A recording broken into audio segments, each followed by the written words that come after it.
আপনারা দেখছেন বার্তা এক নজর।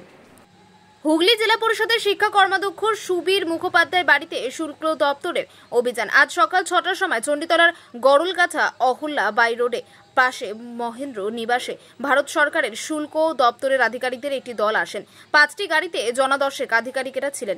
সকাল থেকে তল্লাশি ও জিজ্ঞাসাবাদ চলছে বাড়ির দোতলার ঘরে। ভেতর থেকে গেট বন্ধ করে রাখা হয়েছিল। কর্মাধ্যক্ষের জামাই অভিষেক ঘোষকে নিয়ে দুটি গাড়ি উত্তরপাড়ার দিকে বেরিয়েছে বলে জানা গেছে। সুবীর মুখোপাধ্যায় হুগলি জেলা পরিষদের শিক্ষা কর্মাধ্যক্ষের পাশাপাশি জেলা পরিষদের মেন্টর।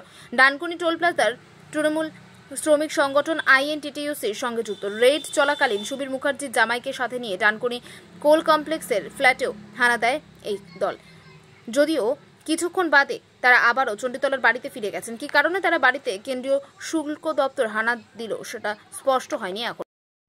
6:30টার সময় হঠাৎ এসেছিলেন অপরিচিত মানুষ, ওনারা বলেন আমরা কাস্টমস থেকে এসেছি, আপনার এখানে আমাদের সার্চিং অর্ডার আছে, একটা সার্চ অর্ডারে সার্চ করুন। কিন্তু এখন তো জানো দিনকাল খুব খারাপ, কোনো মানুষ অনেক সময় ভোট এদিকে চলে আসে বাড়িতে সকালবেলা। আমরাও কাস্টমস বলতে বুঝিনি, কাস্টমসের সঙ্গে আমাদের কোনো সম্পর্ক নেই, কাস্টমসের বিন্দু বিসর্গের সঙ্গে আমাদের কোনো সম্পর্ক নেই, আমাদের পরিবারের কারণেই নেই। তো যাই হোক, আমি লোকাল থানার ওসিকে আমার সিকিউরিটিকে ইনফর্ম করলাম, সিকিউরিটি এলেন, লোকাল থানার ওসি এলেন। তারপর তারা কাগজপত্র দেখিয়ে বললেন যে কেউ কমপ্লেন করেছে আমার নামে, তাই কাস্টমস থেকে আমার বাড়ি সার্চ করছে। তা আমার বাড়িতে তারা তন্ন করে সার্চ করেছেন 3 ঘন্টা ধরে, যথেষ্ট সহযোগিতা করেছেন। তারা কোনো জায়গা সার্চ করতে বাদ দেননি, আমার গাড়িগুলো পর্যন্ত সার্চ করেছেন, আমার গোডাউন যেটা পাখির গোডাউন সেটাও সার্চ করেছেন, আমার ঠাকুরঘর সার্চ করেছেন, বাথরুম সার্চ করেছেন। এবং সত্যি সার্চ করার সময় ওনারা বলছেন আমাদের কিছু করার নেই, আমরা একটা সিজার পেয়েছি এবং সার্চিং অর্ডার দিয়েই আপনাদের কাছে এসেছি, কেউ কমপ্লেন করেছে আপনার নামে। এইটুকুই শুধু আমি এখন বলবো। আমি দলের ঊর্ধ্বতন কর্তৃপক্ষকে ইতিমধ্যে জানিয়েছি, কারণ সার্চিং চলাকালীন আমাদের ফোনগুলো পর্যন্ত ওনারা সিজ করে রেখেছিলেন। আমাদের বাড়ির সকলের ফোন সিজ করা ছিল, বাড়িতে কারোর প্রবেশিত অধিকার বন্ধ ছিল। এর সাথে সাথে আমার মেয়ে যে ডানকুনির ফ্ল্যাট থাকে সেই ফ্ল্যাটও তারা সার্চ করেছে এবং সার্চ করেছে। সেখানে শুধু একটাই কথা বলবো, সার্চের পরে তারা যা রিপোর্ট দিয়ে গেছে সেই সার্চ রিপোর্টে নীল, আমার বাড়িতে আমার ফ্ল্যাটে কিচ্ছু পাইনি। এবং বললেন আমি খুব বিরল মানুষ, 3.5 ঘন্টা ধরে সার্চ করার পর কাস্টমস তার বাড়িতে কিছু পেল না।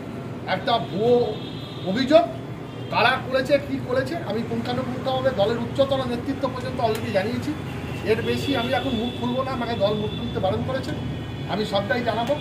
এই সার্চিং চলাকালীন কারা আমার বাড়ির আশপাশে এসেছিল, তারা আমার বাড়ির আশপাশে বসেছিল, কী তাদের উদ্দেশ্য ছিল, সমস্তই তদন্ত করছে দল, তদন্ত করছে প্রশাসন, তদন্ত করছে। অলরেডি SP সাহেবও ব্যাপারটা জানেন, সবাই জানেন। যাই হোক, দিনের শেষে আপনারা একটা নিতে পারেন যে সার্চিং করেছে আমার বাড়িতে এবং ফ্ল্যাটে দুটো জায়গাতে, তারা কিচ্ছু পাইনি, নীল দিয়ে গেছে। বাকি যেটুকু যা বলার আমি সন্ধ্যাবেলা আমি দলের সঙ্গে কথা বলে আমার ঊর্ধ্বতন নেতৃত্বকে আমি জানিয়েছি, তাদের সঙ্গে কথা বলে আমি সন্ধ্যাবেলা সাংবাদিক সম্মেলন করে জানাবো। এটা কি রাজনৈতিক কোনো চক্রান্ত বলে মনে করছেন? মন্তব্য করবো না, রাজনৈতিক মন্তব্য না, আমি অন্তর্দ্বন্দ্বের শিকার, আমি কোনো মন্তব্য করবো না। শুধু এটুকুই তারা বলেছেন যে এই প্রথম কাস্টমস সিজ করতে এসে আমার লেখা 2খানা বই তারা নিয়ে গেছে, ভালো লেগেছে বলে, এটাই আমার জীবনের প্রাপ্তি। 2খানা বই ভালো লেগেছে, তারা নিয়ে গেছে এবং কাস্টমস থেকে এসেছিল। এবং কাস্টম থেকে আসার পর আমি ইভেন আমার বাড়িতে টাকা পয়সা সোনা দানা যেগুলো অসঙ্গতিপূর্ণ সেগুলো কিন্তু পান, তাই তারা দিয়ে গেছেন যে operation nothing incremented has found, এটা লিখে দিয়ে গেছেন দুটোতে। এবং সেখানে ডিটেলসে লিখেছে সার্চ করার সময় তারা সহযোগিতা করেছে এবং আমরা তাদের থেকে কিছু পাই ফ্ল্যাট থেকে করলো কিনা, কিংবা আমি দলের কোনো অন্তর্তত্ত্বের শিকার হলাম কিনা আমি সন্ধ্যাবেলা সাংবাদিক সম্মেলন করে জানাবো। আমি নিশ্চিতভাবে দলের ঊর্ধ্বতন কর্তৃপক্ষকে জানিয়েছি, তারাও আমাকে বাহবা দিয়েছেন যে তোমার বাড়িতে 3.5 ঘন্টা ধরে সার্চ করে আমার বাড়িতে একটা কোনো জিনিস পাননি। শুধু আবারও বললাম, তারা সেটাও লিখে দিয়ে গেছেন, আপনারা নিয়ে নিন। সার্চ আমাকে একদম স্ট্যাম্প মেরে তারা দিয়ে গেছেন। আর আমার বাড়ি থেকে 2খানা আমার লেখা বই তারা নিয়ে গেছেন, তারা বই পড়তে ভালোবাসেন বলে এই প্রথম কাস্টমস কালো বাড়িতে রেড করতে এসে বা সিজ করতে এসে বা মানে সার্চিংয়ের নিয়ে এসে মানে ওয়ারেন্টে অর্ডার নিয়েছে, সার্চিং ওয়ারেন্ট নিয়ে এসে দুটো বই নিয়ে চলে গেছে। সামনে তো বিধানসভা আমি এখনও কিচ্ছু বলবো না, আমি যা বলার আজকে সন্ধ্যাবেলা বলবো। আমার দলের ঊর্ধ্বতন কর্তৃপক্ষ আমাকে যেটুকু বলতে বলেন আমি সেটুকু বলবো, আর দলের নেতৃত্ব আমাকে যে রিপোর্ট করতে বলবেন সে রিপোর্ট করবো। অলরেডি দলের নেতৃত্বকে জানিয়েছেন, তিনিও দলের সুপ্রিম নেতৃত্বকে জানাচ্ছেন বা ইতিমধ্যেই জানিয়েছেন। রাজনৈতিক মহলে একটা প্রশ্ন উঠছে, যেটা গতকালই পুরপুরার কাসেম সিদ্দিকের সাধারণ সম্পাদক হয়েছে, তারপরেই আপনার বাড়িতে এরকম হানা। কাসেম সিদ্দিকী সাধারণ সম্পাদক হওয়ার সঙ্গে আমার এর কী যোগ আছে? কাস্টমসে তো অভিযোগ তারা 15-20 দিন ধরে করেছে, একাধিকবার অভিযোগ করেছে। আর কাসিম সিদ্দিকী সাহেব তো কালকে আমার দলের সাধারণ সম্পাদক হয়েছে। এসব ফেক কথাবার্তার কোনো মানে হয় না। কাসিম সিদ্দিকী সাহেব গতকাল দলের সাধারণ সম্পাদক হয়েছেন, তার সঙ্গে আমার সুসম্পর্ক, সকলের সঙ্গে আমার সুসম্পর্ক। আর এই অভিযোগটা একাধিকবার করেছেন, এটুকু জেনে রাখুন। করার পর বাধ্য হয়ে কাজটা করে এসেছে। কে করেছেন, কারা করেছেন, কোন উদ্দেশ্যে করেছেন আমরাও দেখছি, দলও দেখছি।